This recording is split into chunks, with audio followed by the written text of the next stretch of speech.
नमस्कार, quantum mechanics के इस 15th लेक्चर में आपका स्वागत है। आगे बढ़ने से पहले एक बार देख लेते हैं कि अभी तक के लेक्चर्स में हमने क्या किया है। अगर पिछले 14 लेक्चर्स को मैं दो लाइनों में अगर कंक्लूड करूं तो मैं प्लैंक और डी ब्रोगली इन दो फिजिसिस्ट्स के कंट्रीब्यूशंस को डिस्कस करूंगा। सबसे पहले है प्लैंक। प्लैंक ने बोला कि जो रेडिएशंस हैं वो पहले हम प्लैंक से पहले ये बात जानते थे कि रेडिएशंस हैं वो वेव्स हैं। प्लैंक ने बोला कि रेडिएशंस वेव ना होके बल्कि एक पार्टिकल की तरह भी बिहेव कर सकती हैं। मैं इसी स्टेटमेंट को रिफ्रेश करना चाहूँगा कि वेव्स, जो लाइट वेव्स हैं आपकी या रेडिएशन की जो वेव्स हैं, they can be treated as particle also. अब डी ब्रोगली साहब ने इसका उल्टा प्रपोज किया। उन्होंने कहा यदि वेव्स पार्टिकल की तरह बिहेव कर सकती हैं तो फिर पार्टिकल वेव की तरह क्यों नहीं बिहेव कर सकता। तो प्लैंक और डी ब्रोगली ने यही दो बातें बोली कि वेव पार्टिकल की तरह बिहेव कर सकती है और पार्टिकल वेव की तरह बिहेव कर सकता है। तो हम आगे बढ़ते हैं। तीसरा बड़ा नाम जो क्वांटम मैकेनिक्स के वर्ल्ड में है डी ब्रोगली और प्लैंक के बाद, वो है हाइजेनबर्ग। तो आज हम पढ़ेंगे हाइजेनबर्ग अनसर्टेनिटी प्रिंसिपल। इसमें आगे बढ़ने से पहले हम एक बार क्लासिकल मैकेनिक्स को देखते हैं। क्लासिकल मैकेनिक्स में हमने देखा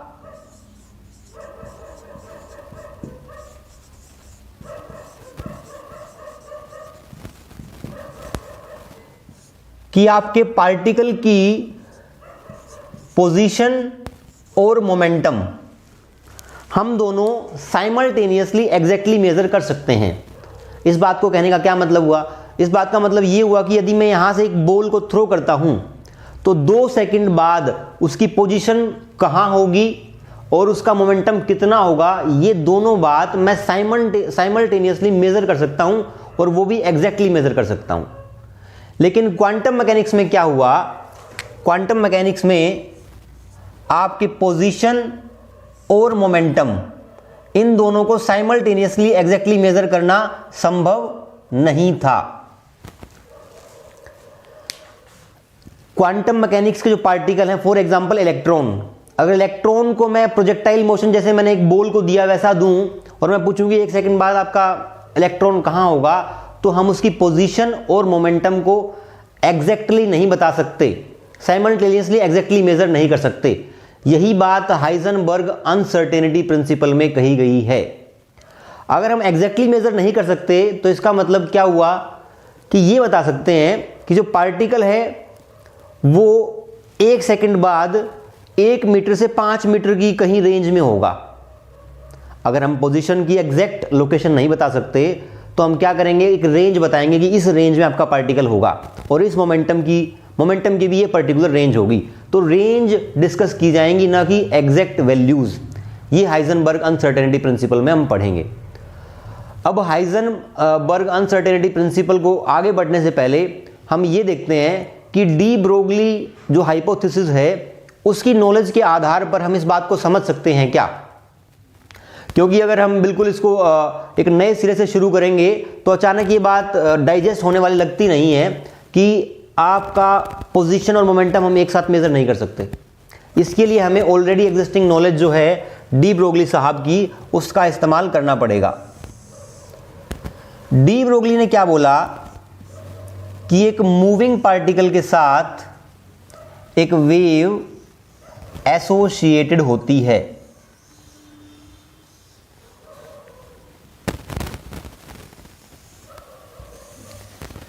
ये पार्टिकल जैसे मूव करता है, ये वैसे वेव मैंने अलग बनाई है, ये वेव इसके ऊपर बनेगी यहां पर इस तरीके से ऊपर या पैरेलल आप मान लीजिए, ये यहां पर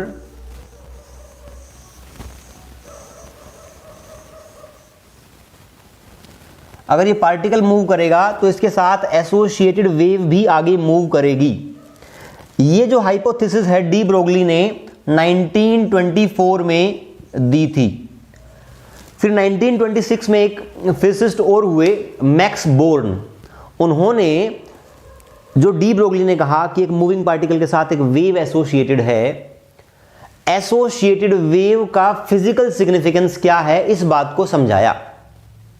इसको हम बोलते हैं मैक्स बोर्न इंटरप्रिटेशन।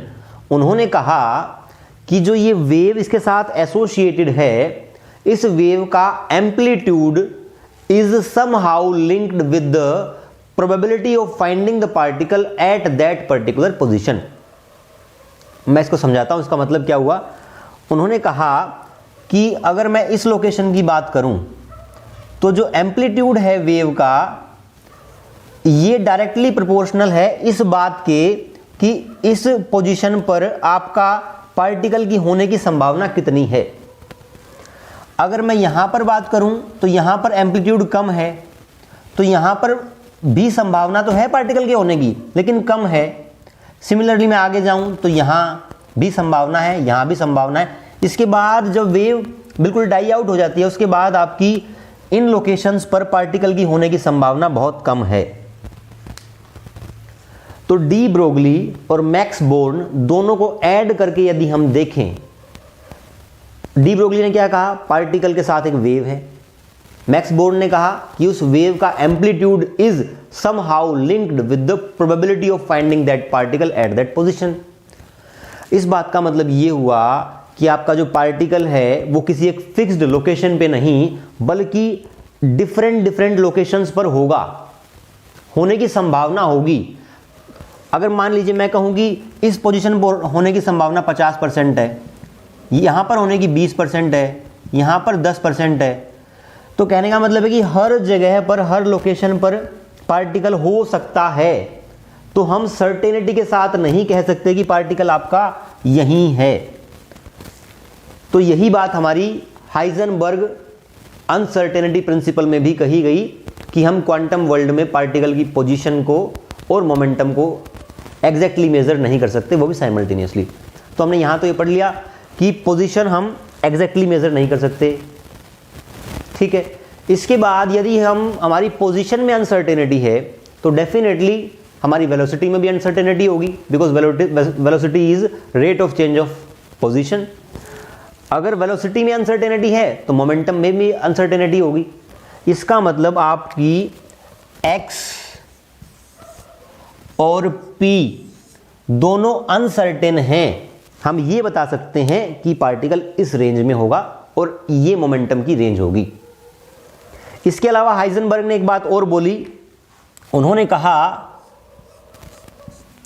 कि जो error in measurement of position है, error in measurement of position का मतलब है कि जिस रेंज के अंदर आपका पार्टिकल लाई करेगा, error in measurement of position is inversely proportional to error in measurement of momentum. Mathematically कैसे लिखेंगे इस बात को? इस बात को लिखेंगे हम delta x is inversely proportional to delta p. अगर आपका डेल्टा पी बड़ा होगा, मोमेंटम की जो रेंज है यदि वो बड़ी होगी, मतलब अनसर्टेनिटी ज्यादा होगी, तो आपकी पोजीशन की अनसर्टेनिटी कम हो जाएगी। एक को आप अगर सर्टेनली फाइंड करना चाहोगे तो दूसरे को सर्टेनली फाइंड करने की जो संभावना है बहुत कम हो जाएगी, उसकी अनसर्टेनिटी बढ़ जाएगी।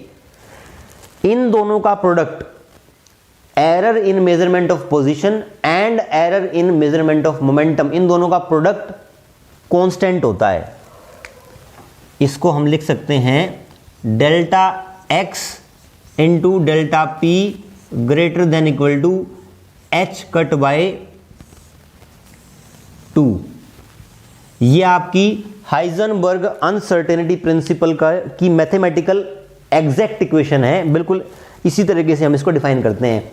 यहां पे एच कट क्या है? H cut is h by 2 pi. आपका एच कट इज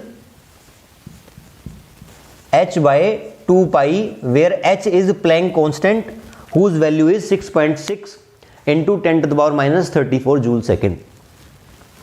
तो हमने यहां तक देख लिया कि हाइजेनबर्ग अनसर्टेनिटी प्रिंसिपल की थ्योरी क्या है, उसका मैथमेटिकल एक्सप्रेशन क्या है। अब हम नेक्स्ट पार्ट में देखेंगे कि जो हमने यह मैथमेटिकल एक्सप्रेशन लिखा, इसका कोई प्रूफ भी है क्या। इसका एक प्रूफ भी है, बहुत रफ प्रूफ है, बहुत एग्जैक्ट प्रूफ नहीं है, पर डेफिनेटली उससे आइडिया लग जाएगा कि जो बात हाइजेनबर्ग ने बोली वो कहीं ना कहीं सच है। तो हम उस मैथमेटिकल प्रूफ को देखते हैं एक बार।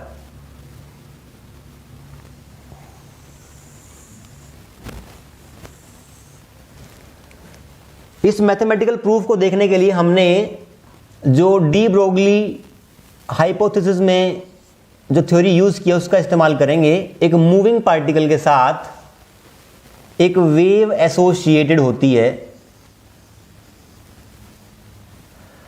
और हमने पिछले लेक्चर्स में देखा कि जो ये वेव एसोसिएटेड होती है ये कोई मोनोक्रोमेटिक वेव नहीं होती, बल्कि इनफाइनाइट नंबर ऑफ वेव से मिलकर बनी हुई वेव होती है। और इनफाइनाइट नंबर ऑफ वेव्स हैं, इनकी आपकी वेवलेंथ और फ्रीक्वेंसी स्लाइटली वेरी करती हैं। इन infinite number of monochromatic waves को ऐड करके हमें जो रियल वेव एसोसिएटेड है पार्टिकल के साथ वो मिलती है। तो मैथमेटिकल सिंप्लिसिटी के लिए हमने सिर्फ दो वेव्स को कंसिडर किया था और उनकी हमने इक्वेशंस लिखी थी। y1 equal to a cos k1x minus omega 1 t, y2 equal to a cos k2x minus omega 2 t। इन दोनों वेव्स को ऐड करने पर जो हमें वेव मिली थी वो थी 2a cos kx minus omega t into cos delta k by 2 x minus delta omega by 2 into t। यहां पर जो आपका k मेंशन किया गया है मैं वो इसको यहां पर लिख रहा हूं। k is equal to k1 plus k2 by 2 and delta k is k1 minus k2। अब इस इक्वेशन को यदि मैं t इक्वल टू 0 पर लिखूं तो ये इक्वेशन हो जाती है y at t equal to 0 2a cos kx into cos delta k by 2 into x। अब इस मैथमेटिकल एक्सप्रेशन को यदि मैं एक्स वाई एक्सिस पर प्लॉट करूं तो वो कैसा प्लॉट बनेगा उसको देखते हैं एक बार। वैसे हमने ऑलरेडी हम इसको देख चुके हैं। ये आपकी वाई एक्सिस है, ये आपकी एक्स एक्सिस है। यहां से वेव आपकी ऐसे स्टार्ट होगी,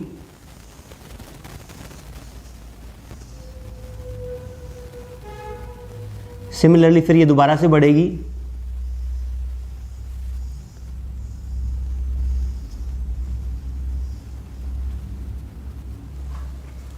इस वेव को एक्स वाई एक्सिस पर प्लॉट करने पर ये ऐसी दिखेगी। ये आपका एग्जैक्ट फॉर्म है, लेकिन अब मैं जो लाइन ड्रॉ कर रहा हूँ वेव का इस प्लॉट का पार्ट नहीं है, लेकिन इसके ऊपर एक एनवलप ड्रॉ कर रहे हैं हम कि ये वेव इस एनवलप में रहेगी।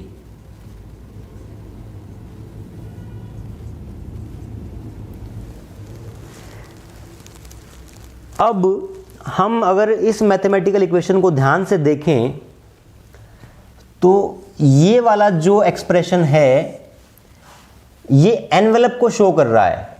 इसको हमने बहुत ज़्यादा डिटेल में ऑलरेडी पढ़ चुके हैं हम फेज वेलोसिटी और ग्रुप वेलोसिटी के कॉन्सेप्ट में। अगर आप देखना चाहते हैं तो वीडियो लेक्चर्स इसके पहले देख सकते हैं फेज वेलोसिटी और ग्रुप वेलोसिटी के। तो जो ये वाला पार्ट है इसका, ये इस एनवेलप को ड्रॉ कर रहा है, और जो ये वाला पार्ट है ये एनवेलप के अंदर जो वेव बन रही है ये इसके लिए है। तो यदि हम ये देखें कि ये एनवेलप जहां जहां जीरो हो रहा है उन नोड्स को मैं निकालना चाहूं तो मैं क्या करूंगा, मैं कहूंगा कि ये वाला पार्ट जहां जीरो होगा वहां पर ये नोड्स होंगी, और ये नोड्स वहां जीरो होंगी जहां कोस थीटा जीरो होता हो। और कोस थीटा हमें पता है कहां जीरो होता है, cos theta is zero at odd multiples of pi by 2। तो हम यहां पर लिखेंगे delta k by 2 delta k by two into x is equal to 2n+1 pi by 2।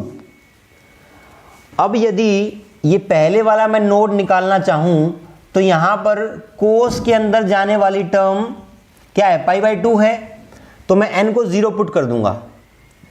n को 0 पुट किया और इस पोजीशन को यदि मैंने x1 बोल दिया तो मेरा हो जाएगा delta k by 2 into x1 is equals to pi by 2। इसको मैं लिख सकता हूं x1 equal to pi by delta k। Similarly अगर मैं नेक्स्ट नोड निकालना चाहूं तो यहां पर cos 3 पाई बाय 2 बनेगा। 3 पाई बाय 2 इज ऑल्सो 0, तो यहां पर मुझे n की वैल्यू 1 पुट करनी पड़ेगी। n की वैल्यू 1 पुट करेंगे तो ये हो जाएगा delta k by 2 into x2। x2 is this position जहां पर आपका एक और नोड बन रहा है, यह आपका हो जाएगा 3 पाई बाय 2 के बराबर, and this expression will become x2 equal to 3 pi by delta k। अब यदि मैं x2 माइनस x1 करूं, x2 minus x1 it will become equal to 2 pi by delta k।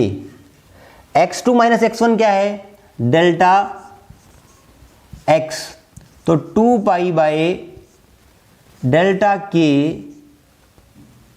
Delta x हो जाएगा 2 pi by delta k। अब इस जो पूरा हमने डिस्कस किया है इसमें इस बात का क्या मतलब वो देख लेते हैं एक बार। हमने क्या कहा, इस पार्टिकल के साथ जो एसोसिएटेड वेव है वो ऐसे दिखती है, और वो हमें कैसे मिलती है, इनफाइनाइट नंबर ऑफ वेव्स जो कि आपस में उनका वेवलेंथ और फ्रीक्वेंसी स्लाइटली वेरी कर रही हैं। मैथमेटिकल सिंप्लिसिटी के लिए हमने सिर्फ 2 वेव्स कंसीडर करी, उनको ऐड किया, उनको ऐड करने पर ये एक्सप्रेशन मिला, इसको एट t इक्वल टू 0 पे हमने प्लॉट किया। तो इस मूविंग पार्टिकल के साथ जो वेव एसोसिएटेड है वो ऐसी थी ना, उसको एग्जैक्ट फॉर्म हमने यहाँ ड्रॉ किया है। एग्जैक्ट नहीं बल्कि अप्रोक्सीमेट है, क्योंकि हमने 2 वहाँ पे लिए हैं, पर इससे ज़्यादा अप्रोक्सीमेट है वो। तो ये हमारी वेव है। अब आप देखिए जो एक एनवलप है, एक आपका एनवलप जो वेव का है, यही उस पार्टिकल को रिप्रेजेंट कर रहा है। बाकी सारे एनवलप्स का इससे इस साइड और उससे उस साइड उनका कोई फिजिकल सिग्निफिकेंस नहीं है। क्यों नहीं है? क्योंकि अगर एनवलप्स बिल्कुल इन्फिनिटी तक रहेंगे तो आपका पार्टिकल यहाँ है और वेव इन्फिनिटी पर है, वहाँ एम्पलीट्यूड हुआ उसका, तो इसका मतलब वहाँ भी पार्टिकल की होने की कुछ प्रोबेबिलिटी है, और जबकि पार्टिकल आपका यहाँ पर है एक पर्टिकुलर लोकेशन पर। और अगर हम सिर्फ एक एनवलप कंसिडर करें तो आपका पार्टिकल कहीं यहाँ है, तो उसके कॉरस्पॉन्डिंग ये वेव होगी, और जहाँ आपका पार्टिकल रियली में है वहीं पर उसका एम्पलीट्यूड मैक्सिमम होगा, और उसके बाद एक इंटरवल के बाद वो आपका एम्पलीट्यूड 0 हो जाएगा। तो ये एनवलप हमें बता रहा है कि आपका पार्टिकल x1 से लेके x2 तक हो सकता है। तो हमने यहाँ पे जो डेल्टा x निकाला, ये हमारा क्या है, error in measurement of position of a particle. तो यहां से हमारा ये रिलेशन बन गया। आपने एक और रिलेशनशिप पढ़ा होगा, P equal to h cut k. अगर आपको ये नहीं पता है तो हम इसको डिराइव कर सकते हैं। P equal to h by lambda होता है डी ब्रोगली रिलेशनशिप से। इसको 2 पाई से मल्टीप्लाई और डिवाइड कर दो, 2 पाई और 2 पाई से। अब 2 पाई बाई लेमडा क्या होता है, के, इसकी जगह के लिख दो, और h बाई 2 पाई क्या होता है, h कट। तो ये आपका हो गया P equal to h cut k. अगर P equal to h cut k है तो delta P will be equal to h cut delta k, and delta k will be h cut delta p by h cut. तो delta k को आप यहां put करो, delta x आ जाएगा आपका 2 pi delta p by h cut. H cut को मैं लिख सकता हूं एच बाय 2 पाई, 2 पाई से 2 पाई कट जाएगा, डेल्टा पी को मैं साइड मल्टीप्लाई कर रहा हूं, तो ये हो गया मेरा delta x into delta p equal to h. हमने जो एग्जैक्ट एक्सप्रेशन पढ़ा था हाइजेनबर्ग अनसर्टेनिटी प्रिंसिपल का, उसमें था delta x into delta p equal to greater than equal to h cut by 2। लेकिन हमने यहां पर सिर्फ 2 वेव्स को ऐड किया था, एक अप्रोक्सीमेट सा, एक रफ सा प्रूफ हमने हाइजेनबर्ग अनसर्टेनिटी प्रिंसिपल के लिए निकालने का प्रयास किया है, और वो हमारे एग्जैक्ट एक्सप्रेशन के बहुत क्लोज है।